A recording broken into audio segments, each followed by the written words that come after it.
آج آپ کی خدمت میں سورہ نور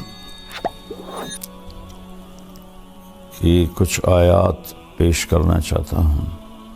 تو سورہ نور میں واقع ہے حضرت عائشہ رضی اللہ تعالی عنہا پر تہمت لگی اور اس تہمت کی صفائی اللہ نے پیش کی۔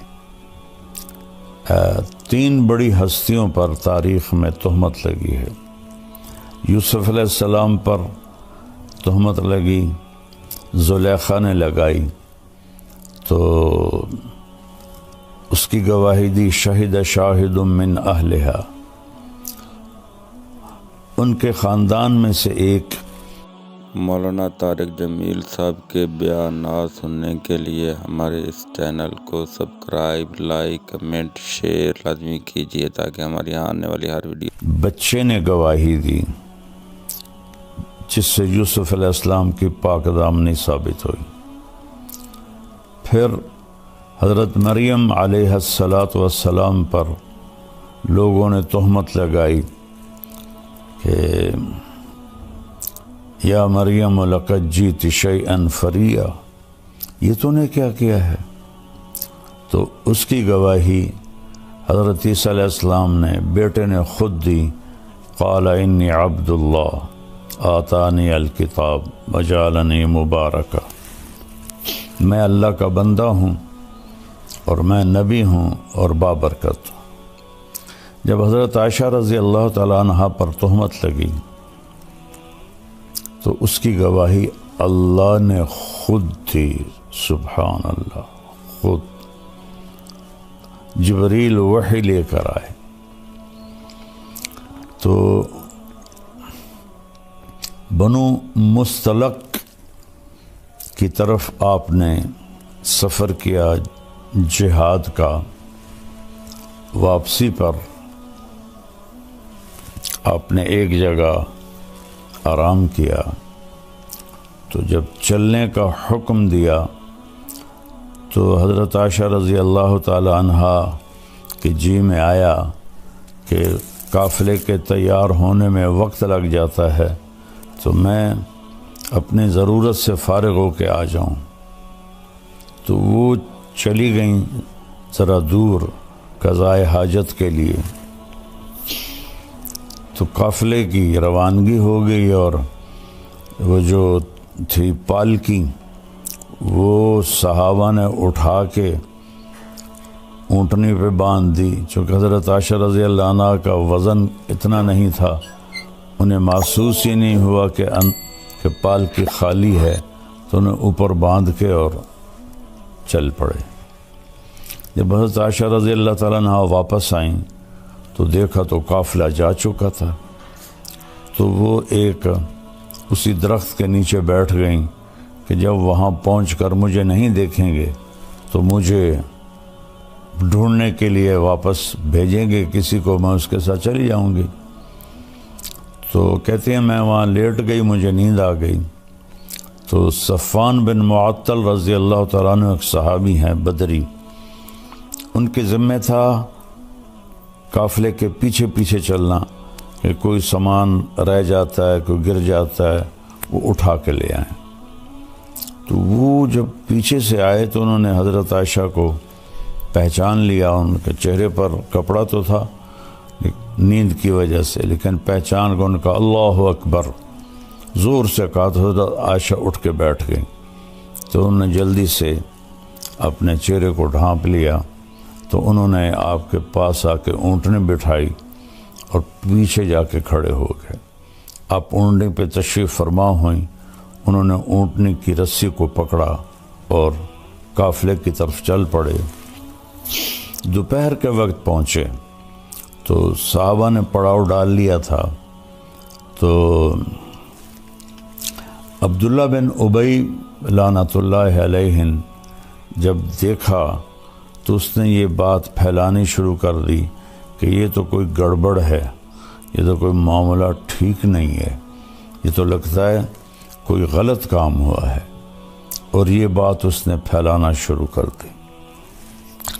اور اللہ کے نبی کو اللہ تعالیٰ نے خبر ہی نہیں ہونے دی یہ ایک بات اس سارے واقعے میں دو باتیں سمجھانی تھی. ایک حضرت عائشہ کا مرتبہ اور مقام، چونکہ آگے چل کر کچھ لوگ حضرت عائشہ رضی اللہ عنہا کو برا بھلا کہنے والے تھے، تو اللہ نے آپ کے مقام کو قرآن میں خود گواہ بن کے صفائی دی. اور دوسرا یہ بتانا تھا کہ زبان کا غلط استعمال کتنی تباہی لاتا ہے. ورنہ جیسے ہی عبداللہ بن ابی نے یہ بات پھیلانا شروع کی تھی، اللہ تعالیٰ وحی اتار دیتے اور فرماتے کہ یہ بکواس ہو رہی ہے، یہ سب غلط ہے، اس کا ازالہ کیا جائے. لیکن وہی رک گئی، اور مدینے تک بیچ میں منافق بھی تھے، وہ اس بات کو پھیلاتے رہے اور وہ پورے قافلے میں گردش کرتی رہی. جب آپ مدینہ پہنچے، مدینے میں انہوں نے یہ بات اس کو کہو، اس کو کہے، وہ پھیلنا شروع ہوئی. تو جو آہستہ آہستہ یہ بات اللہ تعالیٰ کے نبی کو پہنچی، تو چونکہ وہی کوئی نہیں تھی تو آپ نہ اس کا رد کر سکے اور تائید تو کرنی نہیں تھی، لیکن انسان نبی کے درجے پر بھی ہو تو ہوئی بات اثر کرتی ہے. حضرت عائشہ فرماتی ہے میں ان دنوں بیمار ہو گئی، تو میں نے دیکھا کہ اللہ کے نبی کا رویہ بدلا ہے. جب میں بیمار ہوتی تھی گھر میں آتے، میرے پاس بیٹھتے، میرا حال پوچھتے، میرا ہاتھ پکڑتے. اب جب وہ گھر آتے تو کہتے کیف عتیقی، اس کا کیا حال ہے؟ تو میں بڑی حیران ہوتی کہ یہ بے رخی کیوں ہے. تو پھر میں نے سوچا کہ میں اپنے والدین کے گھر جاتی ہوں اور وہاں جا کے میں پتہ کرتی ہوں کہ معاملہ کیا ہے. تو اللہ کے رسول سے چھٹی مانگی کہ میں والدین کے گھر ہوا ہوں. تو آپ نے کہا چلی جاؤ. تو فرمانے لگی مجھے اس پر اور بڑا دکھ ہوا، چونکہ پہلے جب میں کہتی تھی تو آپ فرماتے آج نہ جاؤ کل چلی جانا، پھر کہتے آج نہ جاؤ کل چلی جانا، اظہار محبت، اظہار عشق. اور اس دن فرمایا فوراً چلی جاؤ، کہ اس کا بھی مجھے بڑا صدمہ ہوا. تو میں خیر اپنے والدین کے گھر چلی گئی. تو اس زمانے میں ٹوائلٹس گھروں میں نہیں ہوتے تھے، تو عورتیں رات کو نکلتی تھیں ضرورت کے لیے. تو حضرت عائشہ رضی اللہ تعالیٰ عنہا تشریف لے جا رہی تھیں، اور آپ کے ساتھ حضرت مصطح کی والدہ ام مصطح رضی اللہ عنہ وہ بھی ساتھ تھیں. تو جب وہ فارغ ہونے کے بعد واپس آ رہی تھیں تو حضرت ام مصطح کو ٹھوکر لگی پتھر سے. تو انہوں نے کہا تعس مصطح کا ستیہ ناس ہو. تو مصطح رضی اللہ تعالیٰ عنہ حضرت ابوبکر کے بھانجے بھی تھے اور جنگ بدر کے شریک صحابی تھے، جن کے بارے میں اللہ کے نبی نے فرمایا کہ میرے صحابہ میں سب سے افضل وہ ہیں جو جنگ بدر میں شریک ہوئے. ایک دفعہ جبریل آئے، پوچھا یا رسول اللہ آپ کے صحابہ میں آپ کس کو سب سے افضل فرماتے ہیں؟ تو آپ نے فرمایا جنگ بدر کے صحابہ 313. تو جبریل نے عرض کی کہ یا رسول اللہ آسمان کے فرشتوں میں جن 1000 فرشتوں میں نے جنگ بدر میں شرکت کی تھی، وہ پورے آسمان کے فرشتوں میں سب سے افضل شمار ہوتے ہیں. تو حضرت عائشہ رضی اللہ عنہ کہنے لگی مصطح کی ماں اپنے بیٹے کو برا کہہ رہی ہے اور وہ تو جنگ بدر کا شریک ہے. اچھا یہ جو چلی تھی افواہ گھر گھر اس میں 3 سچے صحابہ وہ بھی اس میں شریک ہو گئے، باقی خاموش تھے. لیکن متاثر سارا مدینہ تھا۔ ایک حضرت مصطح، ایک حضرت حسان بن ثابت، اور ایک عورت حضرت حمنہ بنت جہش، یہ حضرت زینب بنت جہش کی بہن تھی۔ یہ تین سچے یہ اس افواہ کو پھیلانے میں لگ گئے۔ تو حضرت مصطح نے کہا، ارے عائشہ تجھے پتہ نہیں مصطح کیا باتیں کر رہا ہے؟ کہا نہیں۔ کہا وہ یہ کہہ رہا ہے تیرے اوپر صفوان بن معطل کے ساتھ غلط تعلق کا الزام لگا رہا ہے۔ تو فرمانے لگی، میرے تو لگا زمین اوپر چلی گئی، آسمان نیچے آ گیا۔ میں گئی دوڑتی ہوئی گھر، میری ماں بیٹھی تھی، تو میں نے پوچھا کہ اماں یہ کیا بات ہو رہی؟ تو انہوں نے فرمایا، بیٹی یہ منافقین پھیلا رہے ہیں اور اس طرح ہمیں تکلیف پہنچا رہے ہیں۔ تو حضرت عائشہ کی چیخ نکلی زور سے۔ تو ابوبکر رضی اللہ تعالیٰ عنہ وہ اوپر ایک بالکونی میں قرآن شریف کی تلاوت فرما رہے تھے۔ وہ تیزی سے نیچے اترے اور پوچھا کیا ہوا عائشہ کو؟ کہا اس نے وہ سن لیا ہے الزام، تو اس پر اس کا یہ حال ہو گیا ہے۔ اب ان کا روتے روتے برا حال، کھانا بھی نہیں کھا رہی، پانی نہیں پی رہی، نیند نہیں آ رہی، اور بس روئے جا رہی ہیں، روئے جا رہی ہیں، روئے جا رہی ہیں۔ اور پورے مدینے میں آگ لگی ہوئی ہے صرف یہ بات سمجھانے کے لیے کہ زبان کا غلط بول کیسی تباہی لاتا ہے، صرف اس کو سمجھانا تھا۔ تو اس میں سبق تھا کہ اللہ کے واسطے اس کو قابو میں رکھو۔ آپ نے ابو ذر غفاری رضی اللہ عنہ سے فرمایا، ابو ذر 2 عمل بتاؤں، عظیم اجرہما خفیف معونتہما، بہت بڑا اجر ہے اس کا، کرنے میں بہت آسان ہے، اور ذات کی قسم جو میری جان کا مالک ہے، قیامت کے دن کوئی اس عمل کو لے کر آئے گا۔ انہوں نے عرض کیا کیا یا رسول اللہ؟ فرمایا یہ اس زبان کی حفاظت، چپ رہنا اور اچھے اخلاق۔ ابو ذر رضی اللہ عنہ پہ مہینہ مہینہ گزر جاتا تھا، آپ گفتگو نہیں فرماتے تھے۔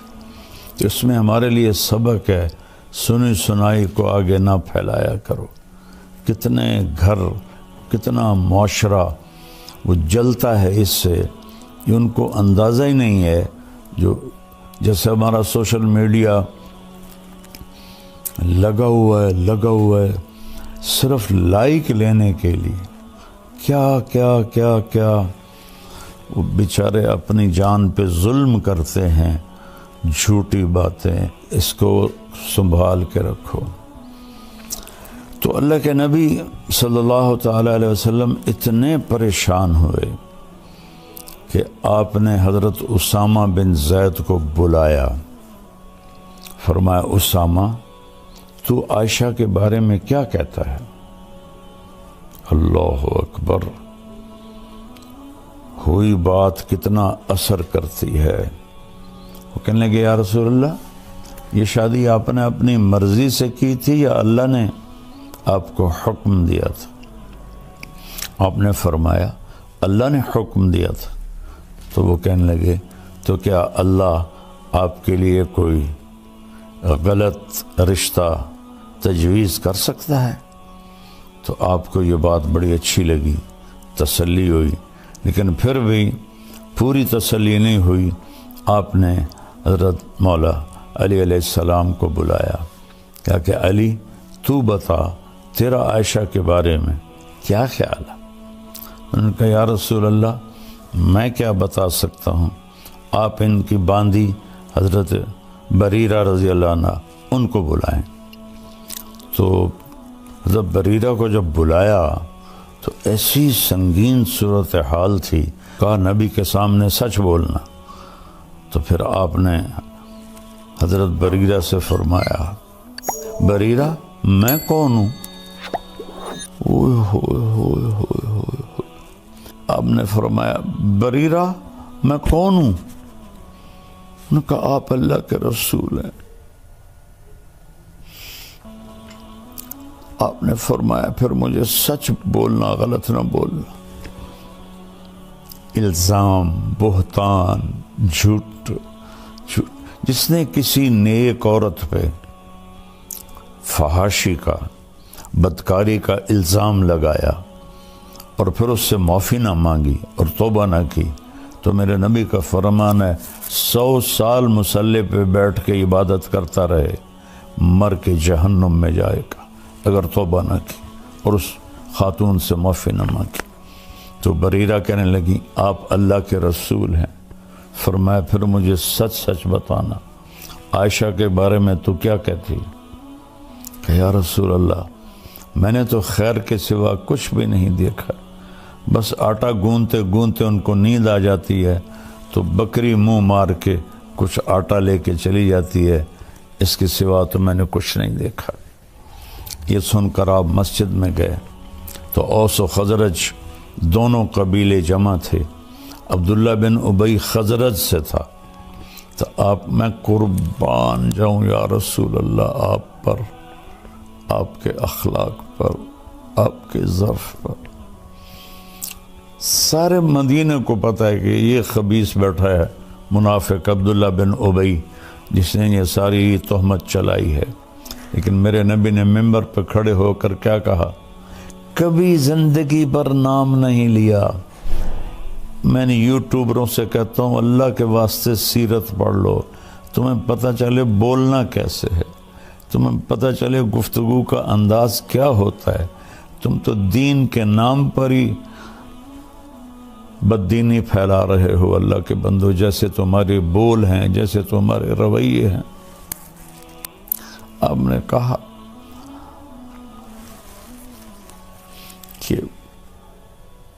کچھ لوگوں نے میرے گھر والوں کے بارے میں مجھے بہت پریشان کیا ہے۔ حَلْ يَعْذِرُنِي مِنْ رَجُلٍ قَدْ آذَانِي فِي أَهْلِ۔ نہیں نام لیا کہ یہ بیٹھا ہے عبداللہ، اور یہاں ایک دوسرے کا نام لے کے چیلنج کر رہے ہیں، چیلنج کرتا ہوں، اوے سیرت پڑھو، اوے سیرت پڑھو۔ تو میں قربان جاؤں، سب سے زیادہ دکھ آپ کو عبداللہ بن ابی نے پہنچایا، اور آپ نے نام نہیں لیا۔ تو سعد بن معاذ کھڑے ہو گئے، وہ اوس قبیلے سے تھے۔ یا رسول اللہ بتائیں کون ہے؟ اگر میرے قبیلے کا ہے ابھی اس کی گردن اڑا دوں گا، اگر خزرج کا ہے تو میں اس سے جنگ کروں گا۔ تو سعد بن عبادہ خزرج قبیلے کے تھے، وہ اپنی قومی غیرت میں کھڑے ہو گئے، کہنے لگے تو ہاتھ لگا کے دکھا، میں نمٹ لوں گا تم سے۔ تو اسید بن حزیر پیچھے سے کھڑے ہو گئے، کہنے لگے سعد تو منافق ہے، عبداللہ بن یہ بھی منافق ہے، تو بھی منافق۔ اس پر دونوں قبیلوں میں گرما گرمی ہوگی، تو میں، اور ایک دم دونوں قبیلے مسجد میں لڑنے کے لیے کھڑے ہو کے۔ گندا بول کہاں تک جاتا ہے کہ میرے ہوتے ہوئے تم یہ کر رہے ہو۔ اس حد تک بات گئی کہ نبی کے صحابہ آپس میں لڑنے کے لیے تیار ہو گئے۔ میں تھوڑی سی آیات پڑھتا ہوں پھر آگے قصہ سناتا ہوں۔ اعوذ باللہ من الشیطان الرجیم، بسم اللہ الرحمن الرحیم۔ ان الذین جاؤوا بالافک عصبۃ منکم لا تحسبوه شرا لکم بل هو خیر لکم لکل امرئ منهم ما اکتسب من الاثم والذی تولى کبرہ منهم له عذاب عظیم لولا اذ سمعتموه ظن المؤمنون والمؤمنات بانفسهم خیرا وقالوا هذا افک مبین لولا جاءوا عليه بأربعة شهداء فإذ لم يأتوا بالشهداء فأولئك عند الله هم الكاذبون ولولا فضل الله عليكم ورحمته في الدنيا والآخرة لمسكم فيما أفضتم فيه عذاب عظيم. جو لوگ اچھا ایک تفسیر ہے علامہ زمخشری رحمۃ اللہ کی کشاف، بڑی تفسیروں میں ہے. ان آیات کے ذیل میں وہ فرماتے ہیں کہ پورے قرآن میں اللہ کفر، شرک، خدائی کے دعوے پر بھی اتنا ناراض لہجے میں نہیں بولا جتنا ان آیات میں غضبناک ہو کر اللہ کا کلام اترا ہے. جتنا غضبناک ہو کر اللہ کا کلام اترا ہے، اتنا کسی جگہ بھی اللہ نے اپنے غضب کا اظہار نہیں فرمایا. تو اس کے بعد اب گھر تشریف لے گئے حضرت عائشہ کی. حضرت عائشہ کا منہ دیوار کی طرف تھا اور لیٹی ہوئی رو رہی تھی، اور تیسرا دن تھا. تو ایک انصاری عورت بھی بیٹھی تھی، ابوبکر اور ام رومان آپ کی والدہ بھی بیٹھی تھی. تو آپ چارپائی کے جدھر وہ ڈاونی ہوتی ہیں رسیاں، ادھر آ کے اس طرف بیٹھ کر آپ نے کہا، عائشہ اگر تجھ سے کوئی گناہ ہوا ہے تو توبہ کر لے، اللہ معاف کر دے گا. کتنے واقعات ہیں صرف شک پر شک لوگوں نے بیویوں کو قتل کر دیا. اور میرا نبی کیا کہہ رہا ہے، اگر تجھ سے ہو گیا ہے کہ تو توبہ کر رہے، اللہ معاف کر دے گا. کتنے لوگ قتل ہو گئے. جب دریائے راوی بہتا تھا، اور ہمارا گاؤں دریائے راوی کے بالکل قریب تھا، تو کتنی بچیاں بے گناہ قتل ہو کے راوی میں بہہ گئی. اور اگر کسی نے کیا بھی ہے تو اس کی یہ سزا تو نہیں کہ اسے قتل کر دیا جائے. بیٹا زنا کرے، او جی چھوڑ کرنے، بیٹا زنا کر، لڑکے ہیں کر لیتے ہیں، ہو جاتا. بیٹی سے یہ کام ہو جائے، ٹک دیو، وٹ دیو. میں تو آپ کو اپنے گاؤں کی ثقافت بتا رہا ہوں، جو میں آنکھوں سے میں نے دیکھا، یہ ظلم ہوتے میں نے دیکھا بچیوں پر، بیٹیوں. میرے اپنے خاندان میں واقعات ہیں. ہم جنگلی لوگ ہیں، پرانے جاگیردار نظام میں جکڑے ہوئے ہیں، نہ دین کا ہوش تھا نہ دنیا کا ہوش تھا. بیٹے نے روزانہ کنجر خانے جانا ہے، زنا بھی کرنا ہے، شراب بھی پینی ہے. چھوڑ کریں جی، ہو جاندہ شادی ہو سی تو ٹھیک ہو جیسا. بیٹی پہ شک پڑ جائے اور خدا نہ خواستہ کچھ اس سے ہو بھی جائے، بشر ہے، وٹ دیو. واقعہ مجھے یاد آتا ہے، اس بدبخت نے اس طرح ٹوکا لے کے ٹکڑے ٹکڑے کر کے اس کے ٹکڑے دریا میں پھینکوا دیے تھے. کاش تم اپنے نبی کی زندگی پڑھتے. نہ تمہیں موبائل سے فرصت ہے، نہ تمہیں اپنی عیاشیوں سے فرصت. تو تمہارے لیے سب کچھ سمجھا گیا، بتا گیا، پھر تم ایسے بھول کے. وہ تو آسمان پر بھی پکار رہا ہوگا، کبھی ہم بھی تم میں بھی چاہت تھی، کبھی ہم بھی تم میں بھی راحت تھی، کبھی ہم بھی تم بھی تھے آشنا.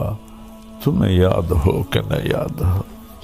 نہ دنیا میں امت کو بھولے، نہ آخرت میں جب ماں کہے گی نفسی نفسی، باپ کہے گا نفسی نفسی، خامن بیوی بہن بھائی نفسی نفسی. کچھ نہیں لگتا تو میرا، کچھ نہیں لگتا، دفع ہو جا. نبی پکاریں گے نفسی نفسی. ایک ہستی پکارے گی، یا رب امتی امت. یا اللہ میری امت، یا اللہ میری امت، یا اللہ میری امت۔ میں قربان جاؤں۔ سوچو تو صحیح کیا کہہ رہے ہیں، عائشہ تجھ سے کوئی گناہ ہو گیا ہے تو توبہ کر لے، اللہ معاف کر دے گا۔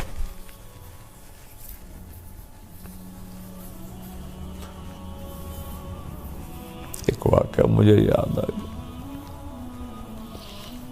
بے گناہ بچی تھی، میں گواہی دیتا، شک پر ماں باپ نے زبردستی زہر کھلا کے اسے تڑپا تڑپا کے مار دیا، زہر اس کے منہ میں انڈیلا اور اسے تڑپا تڑپا کے مار دیا۔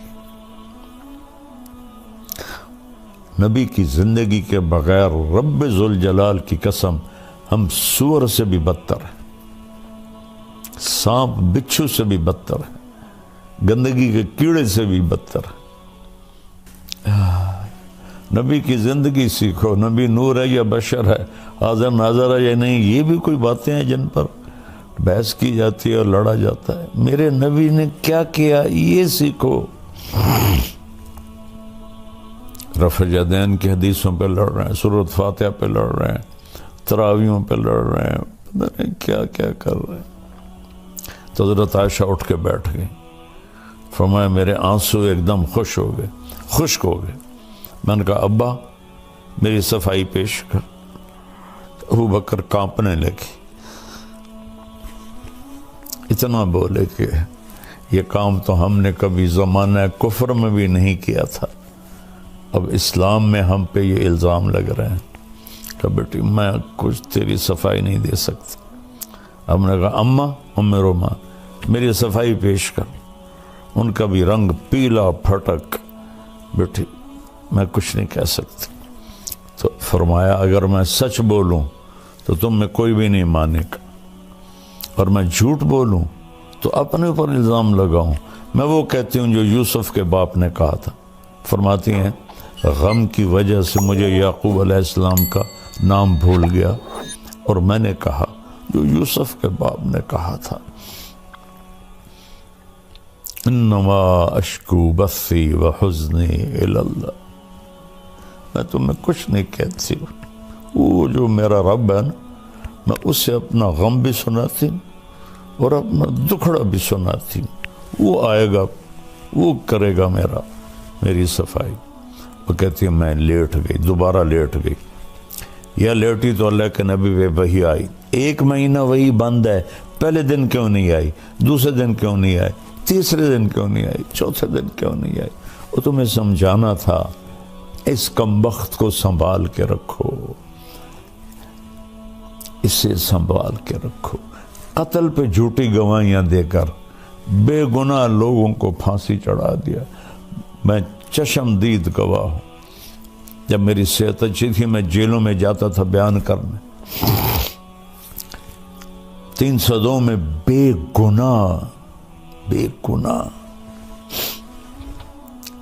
ایک 9 سال کے بچے پر قتل کا مقدمہ تھا اور 10 سال وہ چلتا رہا۔ 10 سال کے بعد پھانسی ہوئی اسی فیصل آباد کی جیل میں، 19 برس کی عمر میں اس بچے کو پھانسی ہوئی۔ 9 برس کے بچے کو قتل کے الزام میں گواہی دی اسی سے۔ تو کیا تمہارے ساتھ ہونے والا ہے آگے اللہ دکھا دے گا۔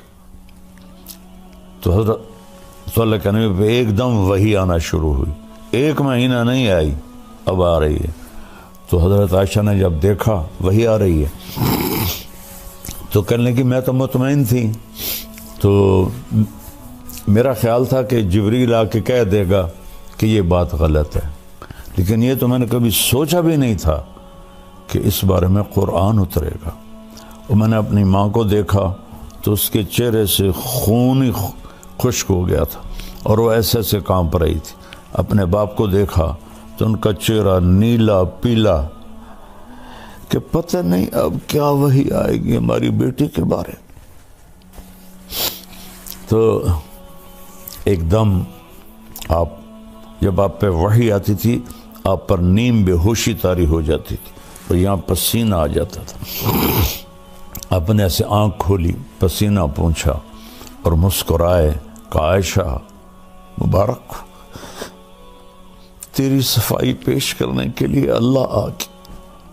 یوسف کے لیے بچہ بولا، مریم کے لیے بچہ بولا، عائشہ تیرے لیے تیرا اللہ آ گیا گواہی دینے۔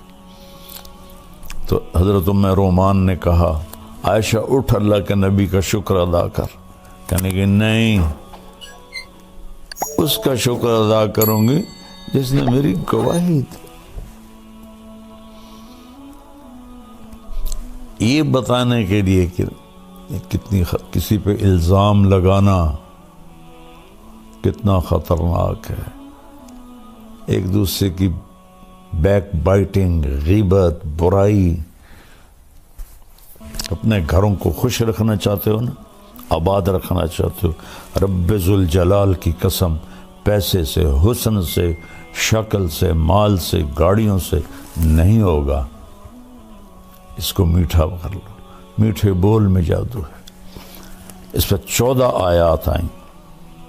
میرا اللہ کہتا ہے یہ جو ان الذین جاؤوا بالافک، یہ جو اس لہجے میں اتنا غصہ ہے،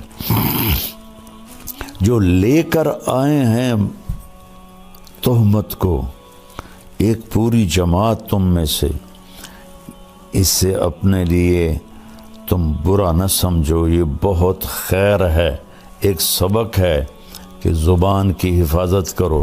ہر آدمی نے جو کیا ہے وہ اس کا بدلہ پا لے گا، اور جس نے اس کو پھیلایا ہے اس کے لیے دردناک عذاب ہے۔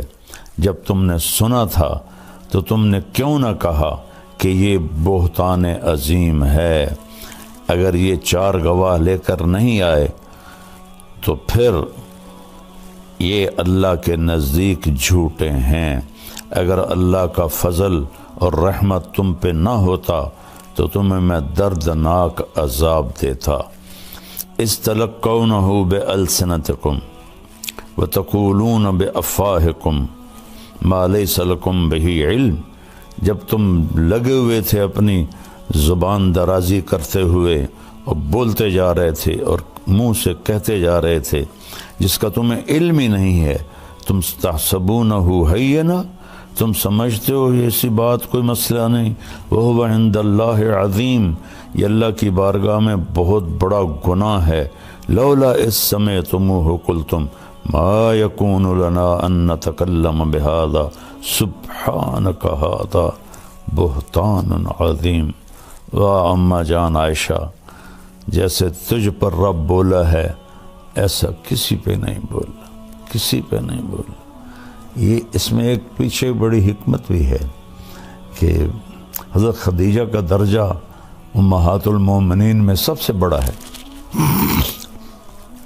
لیکن حضرت عائشہ پہ آنے والے زمانے میں لوگوں نے زبان درازی کرنی تھی، تو اللہ تعالیٰ نے خود گواہ بن کر فرمایا جب تم نے یہ سنا تھا تو تم نے کیوں نہ کہا کہ ہماری جرت نہیں کہ ہم بولیں، سبحانک، یہ تو بہت بڑا بہتان ہے، جھوٹ ہے۔ یعظکم اللہ ان تعودوا لمثلہ ابدا ان کنتم مؤمنین، ایمان والے ہو تو میں تمہیں وارننگ دے رہا ہوں، آئندہ ایسا کبھی نہ کرنا۔ یبین اللہ لکم الآیات واللہ علیم حکیم، اللہ تمہیں بتا رہا ہے اپنی نشانیاں اور اللہ علم و حکمت والا ہے۔ ان الذین یحبون ان تشیع الفاحشۃ فی الذین آمنوا، جو لوگ چاہتے ہیں کہ ایمان والوں میں فحاشی پھیلے، ان کے لیے عذاب علیم ہے، دنیا میں بھی اور آخرت میں بھی۔ واللہ یعلم وانتم لا تعلمون، اللہ جانتا ہے تم نہیں جانتے۔ ولولا فضل اللہ علیکم ورحمتہ فان اللہ رؤوف الرحیم، اگر اللہ کا فضل نہ ہوتا، اس کی رحمت نہ ہوتی اور اللہ رؤوف الرحیم نہ ہوتا تو تم سب کو اللہ تباہ کر کے رکھ دیتا۔ ایک صلہ تو اللہ نے یہ دیا، قرآن اتارا، دوسرا صلہ یہ دیا کہ واحد نبی ہیں جو بیگم کے سینے پر سر رکھے فوت ہوئے۔ مات فی سحری و نحری، فرمایا میرے نبی میرے سینے اور ٹھوڑی کے درمیان فوت ہوئے۔ اور آخری چیز جو آپ کے منہ میں گئی، اما عائشہ کا لعاب گیا کہ آپ کے بھائی عبد الرحمن بن ابو بکر داخل ہوئے، ان کے ہاتھ میں مسواک تھی، تو آپ کی نظریں مسواک پہ پڑ گئیں، ایسے دیکھے جا رہے ہیں، بولا نہیں جا رہا، دیکھے جا رہا۔ تو کہا یا رسول اللہ مسواک کرنا ہے؟ تو ہم نے کہا ہاں۔ تو اپنے بھائی سے مسواک لیا، چبایا، تو آپ کا لعاب لگا ہوا تھا، ان کو اللہ کے نبی کو دیا، انہوں نے لے کر مسواک کیا، تو اما عائشہ کا لعاب آپ کے منہ میں گیا، اور وہیں سینے پر سر رکھے آپ کے آخری الفاظ تھے، الصلاۃ وما ملکت ایمانکم، میری امت ایک نماز نہ چھوڑنا، ایک نوکروں پر ظلم نہ کرنا۔ نماز بھی چھوٹ گئی اور غریبوں پر بھی ظلم کی حد ہوگی، اور پھر آخری لفظ تھے اللہم الرفیق الاعلی، یا اللہ اپنے پاس بلا لے۔ اور واحد نبی ہیں جو اپنی بیوی کے حجرے میں دفن ہوئے، حضرت اما عائشہ کے حجرے میں دفن ہوئے۔ وہ اتنے اعلیٰ مقام کی ماں ہیں کہ جس کی کوئی انتہا کوئی نہیں۔ اور آپ کے محبوب ترین ساتھی ابو بکر اور عمر آپ کے دائیں بائیں سوئے۔ ایک دن آپ مسجد میں داخل ہوئے، ادھر ابو بکر تھے، ادھر عمر تھے، تو آپ نے صحابہ سے فرمایا ہمیں دیکھ رہے ہو؟ کہا جی۔ ہاکذا نحشر یوم القیامہ، اس طرح قیامت کے دن ہم اٹھائے جائیں گے، میرے ادھر ابو بکر ہوگا، ادھر عمر ہوگا۔ تو اللہ تعالیٰ ہمیں قرآن پڑھنے کی توفیق دے، قرآن پڑھو۔ اور یہ بہت بڑا سبق ہے حضرت عائشہ کا واقعہ، اس پہ قابو رکھا کرو، اللہ آپ سے بہت راضی ہوگا۔ انہوں نے نصاب سے نبی کی زندگی نکال کے رکھ دی ہے۔ بچوں کا قصور نہیں ہے، ماں باپ، پہلا قصور ماں باپ کا کہ ظالموں، اگر اسکول میں کچھ نہیں پڑھا رہے تو تم تو پڑھاؤ کہ میرا نبی کیسا تھا، انگلش بولیں، انگلش بولیں۔ تو کبھی زبان سے بھی کوئی قوم عروج پاتی ہے۔ چین والوں نے کتنی انگلش سیکھی ہے، جاپان والوں نے کتنی انگلش سیکھی ہے، کوریا والوں نے کتنی انگلش سیکھی ہے۔ نسل جانتی نہیں اللہ کا نبی کون ہے، تو ان کے سامنے زندگی کیسے آئے گی کہ زندگی گزارنی کیا ہے۔ ہمارے کالج، یونیورسٹیز نشے سے بھرے ہوئے ہیں، بھرے ہوئے، اور پہلے مجرم ماں باپ ہیں جنہوں نے انہیں نہ قرآن سکھایا، نہ نبی کی زندگی سکھائی، نہ انہیں آخرت بتائی۔ پڑھو پڑھو پڑھو پڑھو پڑھو۔ چھٹیاں تھیں تو میں نے 2 مہینے پورے اللہ کے فضل و کرم کے اپنے نبی کی پوری زندگی سنائی۔ آخری دن جب میں نے اللہ کے نبی کی وفات سنائی کہ ہمارے نبی فوت کیسے ہو، تو اس وقت میرے بڑے بھتیجے کی عمر کوئی 5-6 سال تھی، تو اپنی ماں کی گود میں بیٹھا تھا۔ واللہ وہ دھاڑیں مار کے رونے لگا، اور ماں سے ایسے لپٹ گیا، ہمارے نبی کیوں فوت ہو گئے، ہمارے نبی کیوں فوت ہو گئے، ہمارے نبی کیوں فوت ہو گئے۔ اپنے نبی کو دیکھنا ہے، میں نے اپنے نبی کو دیکھنا ہے۔ قرآن کا سب سے بڑا پیغام ہے توحید، لا الہ الا اللہ۔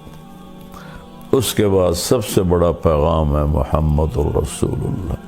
اس کی زندگی گزار لو، چند دنوں کی بات ہے، چند صبحیں ہیں، چند شامیں ہیں، ڈھیر گزر گئیں، کچھ باقی ہیں، باقی تو سب جانوروں کی طرح انسان زندگی گزار رہے ہیں۔ جانور مائنڈڈ لوگ ہیں، کھانا پینا، بیوی بچے، عیاشی بدماشی فحاشی۔ قابل رحم زندگی ہے، قابل رحم زندگی ہے، دکھ بھری دردناک زندگی ہے۔ وہ مغرب میں تو سورج بھی ڈوب جاتا ہے، تم پاگل مغرب میں کہاں عزتیں تلاش کر رہے؟ علیکم ورحمۃ اللہ وبرکاتہ۔ بسم اللہ الرحمن الرحیم، والصلاة والسلام علی رسولہ الکریم وعلی آلہ واصحابہ اجمعین، اما بعد۔ اللہ تعالیٰ نے انسانوں کے ہدایت کے لیے اور ان کو سیدھے راستے پر ڈالنے کے لیے 1,24,000 انبیاء کو بھیجا۔ ثم ارسلنا رسلنا تترا، پھر ہم نے اوپر نیچے رسولوں کو بھیجا، چونکہ انسان اپنی عقل سے موت کے بعد کیا ہونے والا ہے یہ آج تک نہیں جان سکا، تو یہ پردے کے پیچھے جو نظام ہے، جو زندگی ہے، وہ اللہ انبیاء کو بتاتا بھی ہے، دکھاتا بھی ہے، اور اس میں کامیاب کیسے ہونا ہے یہ طریقہ بھی بتاتا ہے۔ تو اللہ تبارک و تعالیٰ نے امت پر احسان جتلاتے ہوئے فرمایا، لقد من اللہ علی المؤمنین اذ بعث فیہم رسولا من انفسہم یتلو علیہم آیاتہ ویزکیہم ویعلمہم الکتاب والحکمہ وَإِن كَانُوا مِن قَبْلُ لَفِي ضَلَالٍ مُبِينٍ۔ لقد، یقیناً، یہ کوئی مانے یا نہ مانے، اللہ نے بہت بڑا احسان کیا ایمان والوں پر کہ ان میں ایک ایسا رسول بھیجا جو انہی میں سے ہے، اسی قوم سے ہے، اسی خاندان سے ہے، اور سب سے عالی خاندان سے ہے۔ وہ کیا کرتے ہیں؟ وہ انہیں یتلو علیہم آیاتہ، انہیں اللہ کا قرآن سناتے ہیں، پھر کیا کرتے ہیں؟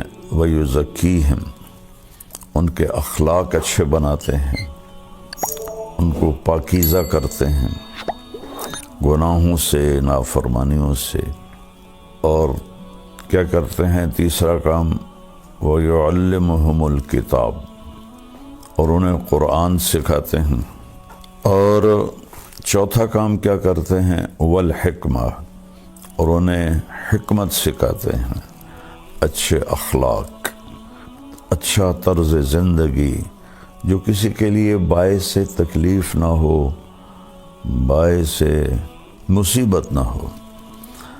تو یہ اللہ تعالیٰ نے امت پر احسان تو پوری انسانیت پر ہے۔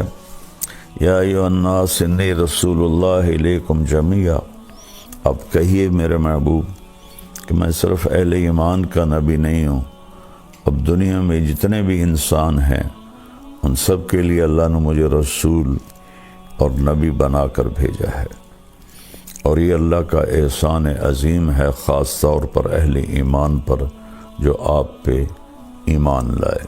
آپ کے علم کی مثال وہب بن منبہ رحمۃ اللہ علیہ نے دی ہے کہ سارے نبیوں کو اللہ تعالیٰ نے جو علم دیا اس کی مثال ہے ریت کے ایک ذرے کی، اور اپنے محبوب کو جو علم عطا فرمایا اس کی مثال ہے ایک صحرا کی۔ یہ صرف سمجھانے کے لیے ہے، ورنہ کوئی نسبت قائم نہیں ہو سکتی۔ جو ہستی عرشوں پر جا کے اللہ سے ہم کلام ہو جائے، اللہ کی زیارت کر لے، تو ان کے علم کو کہاں سے شروع کریں اور کہاں ختم کریں نہ ناپا جا سکتا ہے، نہ تولا جا سکتا ہے۔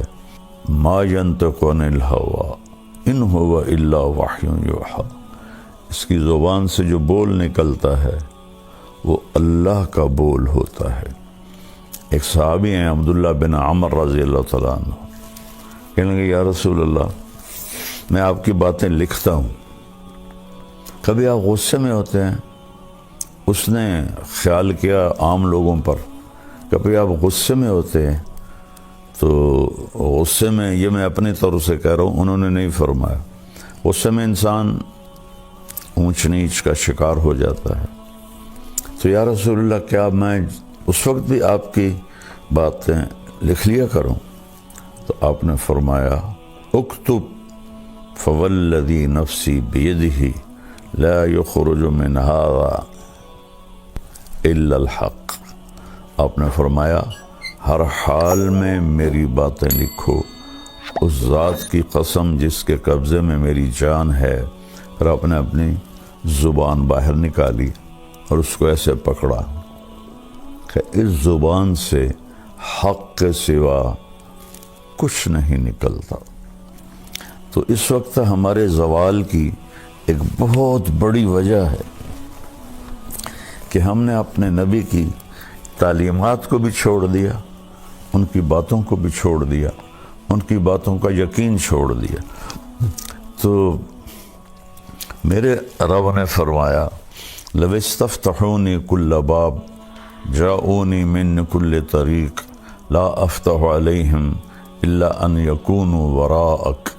یہ ابن القیم رحمہ اللہ نے اپنی کسی کتاب میں یہ حدیث قدسی نقل کی ہے کہ میرے محبوب آپ پوری دنیا کے انسانوں کو بتا دیں کہ یہ جس دروازے سے بھی آئیں گے، آنے کی کوشش کریں گے نا میرے پاس، میں نے وہ دروازے بند کر دیے ہیں۔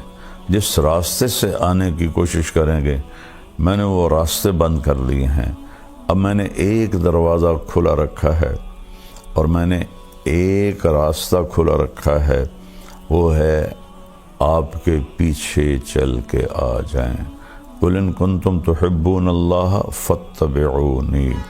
اگر تمہیں اللہ کو پانا ہے تو پھر میری اتباع کرو، میری شبیہ اختیار کرو، میرے اخلاق عادات اختیار کرو، تو پھر اللہ تم سے راضی ہے۔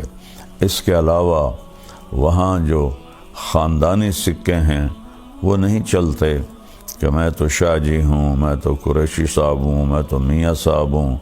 وہاں صرف ایک ہی سکہ چلتا ہے کہ کون جناب رسول اللہ صلی اللہ تبارک و تعالیٰ علیہ وسلم کی مبارک زندگی کو اپناتا ہے اور آپ کی باتوں پر پختہ یقین رکھتا ہے اور ایمان لاتا ہے۔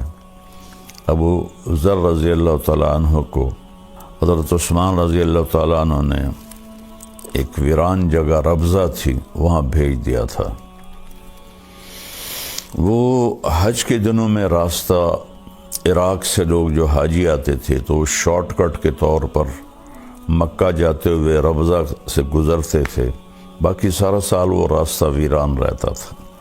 تو وہ اپنی بیوی، بیٹی اور خود 3 افراد کے ساتھ وہاں جا کے قیام فرما لیا۔ ان کی موت کا وقت آ گیا تو ان کی بیگم کہنے لگی اب ہم اس ویرانے میں ہیں، میں بوڑھی عورت، یہ چھوٹی بچی، تجھے غسل کون دے گا، تجھے کفن کون دے گا، تیرا جنازہ کون پڑھے گا، تیری قبر کون کھودے گا، تجھے قبر میں اتارے گا کون؟ سبحان اللہ۔ کہنے لگے اللہ کی بندی، ما کذبت وما کذبت، نہ میں تمہیں جھوٹ بول رہا ہوں، نہ کہنے والا کبھی جھوٹ بولتا تھا۔ میں ایک مجلس میں تھا اور میرے نبی پاک صلی اللہ علیہ وسلم نے فرمایا تھا اس مجلس میں ایک شخص ایسا ہے جو اکیلا رہے گا، اکیلا مرے گا، اکیلا قیامت کے دن اٹھے گا اور اس کا جنازہ مسلمانوں کی ایک جماعت پڑھے گی۔ اور میں نے دیکھا کہ اس مجلس کے جتنے ساتھی تھے وہ مجھ سے پہلے مر گئے اور شہروں میں مر گئے، میں اکیلا رہ گیا ہوں اس جنگل میں، تو مجھے یقین ہے کوئی میرا جنازہ پڑھنے آئے گا۔ وہ کہنے لگی انا وقد انقطع الحاج، کہنے لگی ابو ذر یہ کیسے ہوگا، اب تو حج بھی کوئی نہیں ہے، کہ حج کے قافلے گزریں اور کوئی تیرا جنازہ پڑھ دیں۔ فرمانے لگے کہنے والا بہت سچا ہے، یہ یقین کر لو۔ کتنی عام بات ہو گئی ہے، جھوٹ کے بغیر تو تجارت نہیں چلتی، جھوٹ کے بغیر تو کام نہیں چلتا، سود کے بغیر تو بڑا کام نہیں ہو سکتا۔ کتنا بڑا ہم نے اللہ کے نبی کی بات کو ٹھکرا کے رکھ دیا۔ میرے نبی نے فرمایا کہ جھوٹ الصدق ینجی والکذب یہلک، جھوٹ ہلاک کر دیتا ہے، سچ کامیاب کر دیتا ہے۔ سود سے اللہ مال گھٹاتا ہے اور صدقے سے اللہ مال بڑھاتا ہے۔ کہنے لگے جا راستے پر بیٹھ، کوئی آئے گا۔ تو وہ جا کے بیچاری، انہوں نے کہا چلو بوڑھا آدمی ہے۔ فرمایا کیا ہوا؟ کہ کوئی بھی نہیں آیا، اللہ کے بندے آئے گا بھی کوئی نہیں۔ اچھا، اگلا دن گزرا، اگلا دن آیا، فرمایا کہ بیگم جاؤ اور راستے پہ بیٹھ جاؤ۔ کہنے لگی وہ راستے میں ریت کے سوا کچھ نہیں ہے۔ کہا تو جا تو صحیح۔ وہ جا کے بیٹھ گئی، کوئی بھی نہیں گزرا۔ شام کو واپس آئیں، کہنے لگی کوئی بھی نہیں گزرا۔ تیسرا دن آیا اور آپ کو اپنی موت کی آہٹ محسوس ہوئی۔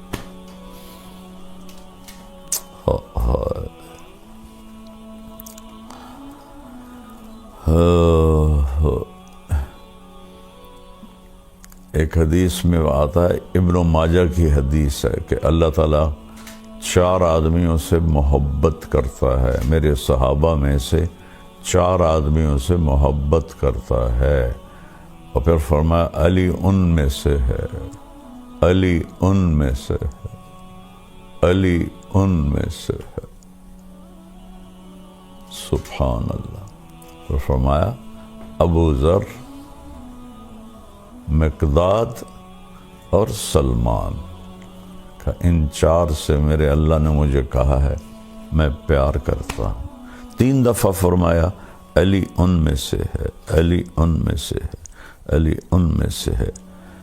آگے چل کے امت نے بے وفائی کرنی تھی، آپ نے ایک دفعہ فرمایا بھی سی علی میرے بعد امت تجھ سے بے وفائی کرے گی، کیا کرو گے؟ انہوں نے عرض کی یا رسول اللہ میرا دین سلامت رہے گا؟ کہنے لگے ہاں تیرا دین تو سلامت رہے گا۔ کہ پھر مجھے کوئی پرواہ نہیں ہے۔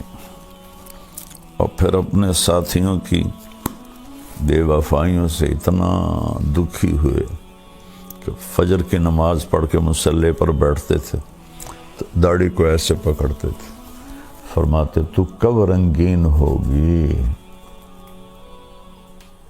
تو کب رنگین ہوگی، تو کب رنگین ہوگی۔ ایک دفعہ آپ بہت بیمار ہوئے تو عرض کی یا رسول اللہ مجھے تو لگتا ہے کہ میری موت کا وقت آ گیا ہے۔ تو آپ نے فرمایا علی نہیں ابھی نہیں، تو اس دن مرے گا۔ آپ نے اپنا ہاتھ ایسے رکھا، جب تیرے اس سر کے خون سے یوں ہاتھ نیچے لائے تیری یہ داڑھی رنگین ہوگی تو اس دن مرے گا، تو اس سے پہلے نہیں مرے گا۔ تو پھر وہ حدیث یاد کر کے ایسے داڑھی پکڑتے اور کہتے تو کب رنگین ہوگی، تو کب رنگین ہوگی۔ کہ آپ کے جو تھے ماننے ساتھی وہ انتہائی بے وفا تھے۔ مصر پر معاویہ بن خدیج رضی اللہ تعالیٰ عنہ نے امیر معاویہ رضی اللہ عنہ کی طرف سے حملہ کیا اور اس پہ قبضہ کر لیا، اور حضرت ابوبکر کے بیٹے محمد بن ابی بکر کو قتل کر کے ان کی لاش کو گدھے کی کھال میں لپیٹ کے آگ لگا دی۔ تو حضرت علی رضی اللہ تعالیٰ عنہ انتہائی غمگین ہوئے اور حکم دیا کہ نکلو ان کے خلاف جہاد کے لیے، اور آپ خود نکلے اور خیمہ کوفے کے باہر لگا کے آپ نے وہاں قیام کیا. صبح اٹھے تو ایک آدمی بھی نہیں آیا ہوا تھا. ایک آدمی بھی نہیں آیا ہوا تھا. اور کوفہ مرکز تھا آپ کے محبت کرنے والوں کا. تو آپ انتہائی دل برداشتہ ہو کر پھر واپس چلے گئے اپنے گھر. تو اس لیے 3 دفعہ کہا 4 آدمیوں سے اللہ پیار کرتا ہے اور علی ان میں سے ہے، علی ان میں سے ہے، علی ان میں سے ہے. اور ابو ذر بھی ان میں سے ہے، مقداد بھی ان میں سے ہے، سلمان بھی ان میں سے. کہ جا جب تیسرا دن آیا تو بیٹی سے کہنے لگے بیٹی بکرا ذبح کر اور کھانا تیار کر، آج مہمان آئیں گے میرا جنازہ پڑھنے. اللہ اکبر، اللہ اکبر. ایسا یقین اللہ کے نبی کی بات پر. اور ہم کیسے اپنے محبوب، ایک تو ہماری نسل کو پتہ ہی نہیں ہمارے نبی کون ہے. یہ جو ہمارے انگلش میڈیم سکولز ہیں، ہماری حکومتیں ہیں، انہوں نے نصاب سے نبی کی زندگی نکال کے رکھ دی ہے. بچوں کا قصور نہیں ہے، ماں باپ. پہلا قصور ماں باپ کا کہ ظالموں، اگر سکول میں کچھ نہیں پڑھا رہے تو تم تو پڑھاؤ کہ میرا نبی کیسا تھا. اللہ نے فطرت میں رکھ دی ہے نبی کی محبت. پرانی بات ہے، میری کمر میں بہت درد ہو گیا تو 2 مہینے میں نے رائمنڈ سے چھٹی کی. تو اب میں سوچوں کہ میں وقت کیسے گزاروں. میری زندگی تو اللہ کے فضل سے یوں چلی ہے، اللہ چلاتا رہے، اسی پہ موت آئے. اس طرح اللہ نے مجھے گھمایا اپنا نام کے ساتھ. تو وہ تنہائی اور بیکاری، طبیعت خراب ہونے لگی. چھٹیاں تھیں تو میں نے اپنے فیملی کے سارے بچے، یہ میرے بچے بھی چھوٹے چھوٹے تھے، بہنوں کے بچے بھی چھوٹے چھوٹے تھے، میرے بھائی کے بچے بھی چھوٹے چھوٹے تھے، سب کو میں نے اکٹھا کر لیا اور میں ان میں تعلیم کرواتا. یہ جو فضائل اعمال ہے. اور وہ بچے تھے، وہ کہیں مجھے بڑے ابا کہتے تھے بڑے ابا یہ تو کل بھی سنی تھی. تو میں پریشان ہو گیا، بھائی اب میں کیا کروں، جو میں حدیث شروع کروں یہ تو کل بھی سنی تھی. تو اللہ نے میرے ذہن میں ڈالا. میں نے کہا اچھا اس کو ہم چھوڑتے ہیں، میں آپ کو اپنے نبی کی زندگی سناتا ہوں. کہنے لگے ہاں ہاں ہاں ہاں. تو میں نے 2 مہینے پورے اللہ کے فضل و کرم کے اپنے نبی کی پوری زندگی سنائی. میرے اللہ نے مجھے توفیق دی. میں نے اللہ کے محبوب کی زندگی کو سینے سے لگایا، میں نے اسے پڑھا. میرے اوپر سیرت کی زندگی غالب ہے. تو آخری دن جب میں نے اللہ کے نبی کی وفات سنائی کہ ہمارے نبی فوت کیسے ہو، تو اس وقت میرے بڑے بھتیجے کی عمر کوئی 5-6 سال تھی، طاہر میاں کا بیٹا زین العابدین. تو اپنی ماں کی گود میں بیٹھا تھا. تو جب میں نے یہ بتایا نا تو وہ دھاڑیں مار کے رونے لگا. 5 سال کے بچے کو تو پتہ بھی نہیں ہوتا نبی کون ہوتا ہے. واللہ وہ دھاڑیں مار کے رونے لگا، ماں سے ایسے لپٹ گیا. ہمارے نبی کیوں فوت ہو گئے، ہمارے نبی کیوں فوت ہو گئے، ہمارے نبی کیوں فوت ہو گئے. علی میرا بیٹا ہے، اس کو سب سے پہلے میں 2.5 سال کی عمر میں عمرے پر لے گیا. جب اپنی ماں کے ساتھ گیا وہاں ریاض الجنہ میں، ماں سے کہتا ہے ماما میں نے اپنے نبی کو دیکھنا ہے. میں نے اپنے نبی کو دیکھنا. والدین نے یہ فطرت اولاد کی مسخ کر دی، تباہ کر دی. انگلش بولیں. تو کبھی زبان سے بھی کوئی قوم عروج پاتی ہے. چین والوں نے کتنے انگلش سیکھی ہے، جاپان والوں نے کتنے انگلش سیکھی ہے، کوریا والوں نے کتنے انگلش سیکھی ہے. وہ کمبخت 100 سال ہمیں غلام بنا کے گئے، اس غلامی سے نکلتے ہی نہیں ہے. نسل جانتی ہی نہیں ہے اللہ کا نبی کون ہے، تو ان کے سامنے زندگی کیسے آئے گی کہ زندگی گزارنی کیا ہے. تو پھر وہ بوائے فرینڈ بنائیں گی لڑکیاں، گرل فرینڈ بنائیں گے لڑکے، فحاشی آوارگی کی فضا بنے گی، نشوں پہ لگیں گے. ہمارے زمانے میں یعنی میں 71 تک رہا ہوں گورنمنٹ کالج، اور 64 سے 69 تک میں رہا ہوں سینٹرل ماڈل اسکول. کسی کو پتہ ہی نہیں ہوتا تھا نشہ کیا ہے. سگریٹ تو میں بھی پیتا تھا اور سارے پیتے تھے، لیکن کوئی نشہ کرے یہ بالکل نہیں تھا. اور مجھے یاد نہیں کہ کوئی لڑکی ننگے سر، کو ایجوکیشن تھی ہماری گورنمنٹ کالج میں، مجھے یاد نہیں کوئی لڑکی ننگے سر ہوتی تھی. اور ان کے بیٹھنے کا سیکشن اور جگہ الگ ہوتی تھی، لڑکے الگ بیٹھتے تھے. اب ہمارے کالج یونیورسٹیز نشے سے بھرے ہوئے. اور پہلے مجرم ماں باپ ہیں جنہوں نے انہیں نہ قرآن سکھایا، نہ نبی کی زندگی سکھائی، نہ انہیں آخرت بتائی. پڑھو.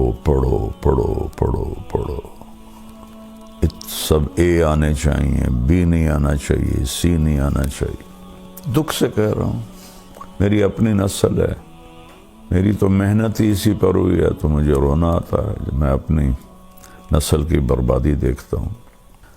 بیٹی سے کہہ رہے ہیں ابو ذر بکرا ذبح کر، کھانا تیار کر، آج مہمان آئیں گے. وہ بھی دل میں کہنے لگی بیچارہ مرنے والا ہے ابا، اس کی کوئی عقل پہ مسئلہ آ گیا ہے. تو بیوی سے کہا جاؤ جا کے راستے میں بیٹھو. سبحان اللہ. دوپہر سے پہلے، دوپہر ہو رہی تھی تو دور سے غبار اڑتا نظر آیا. تیسرا دن تھا، جنگل ویران. جب اس نے غبار اڑتا دیکھا تو وہ کھڑی ہو گئی. انہوں نے ایسے اپنا ہاتھ لہرایا تو وہ جو سوار تھے 20 آدمی تھے، سارے اونٹوں پہ سوار تھے. تو انہوں نے دیکھا ویرانے میں ایک عورت کھڑی ہوئی ہے، تو انہوں نے اپنے اونٹوں کا رخ پھیر دیا اس بی بی کی طرف. تو کہنے لگی هل لکم من رغبت ان تسلوا جنازۃ صحابی الرسول. فرمانے لگے کیا آپ لوگ مہربانی کریں گے کہ ایک صحابی رسول فوت ہو رہا ہے، اس کا جنازہ پڑھو. تو انہوں نے پوچھا من ہوا، کون ہے وہ؟ انہوں نے کہا ابو ذر غفاری. تو سب رونے لگے، سب. اور سب کے منہ سے نکلا نفدیہ بآبائنا و امہاتنا، ہمارے ماں باپ ابو ذر پہ قربان. یہ کون لوگ تھے؟